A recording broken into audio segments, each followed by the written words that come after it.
Hi, this is Dr. Paul Juris of the Cybex Institute for Exercise Science. One of the most common questions we get at the Institute is, how is the arc trainer different from an elliptical?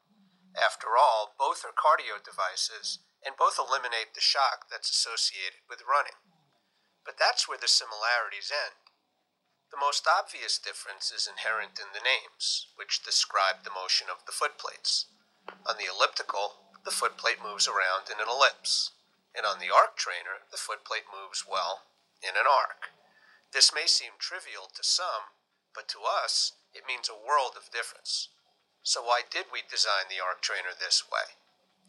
Well, let's start by looking at what happens when someone uses an elliptical. As the user pushes down on one foot plate, the opposite foot plate moves around the ellipse until it reaches the apex of the pattern. But this isn't the starting position, and in fact, she actually has to push the foot plate further forward until it reaches the point where it can move down again.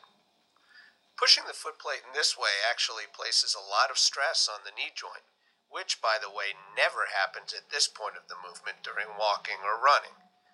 In fact, the stress is great enough that over time, it can cause a painful overuse syndrome. At best, it just limits how much you can do on ellipticals. So when designing the arc trainer, we didn't want to place that kind of stress on the knee. With the arcuate motion, you push down on the pedal, and when it reaches the bottom, the opposite pedal is already forward and ready for you to shift your weight and drive it down. No unnecessary forward pushing here. We not only eliminate unnecessary forces, but we optimize them too, in order to create the right balance of quad, glute, and hamstring activity. We do this by creating the correct pattern of motion, and we know it's correct because we use a highly specialized instrumented force transducer that measures the amount and direction of forces coming off the foot plates, allowing us to modify the pattern until the forces are directed exactly where we want them. What does this mean to you?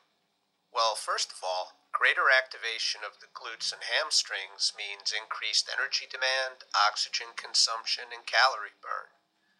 Those muscles also stabilize and protect the knee, so there's less stress and improved comfort during your exercise session.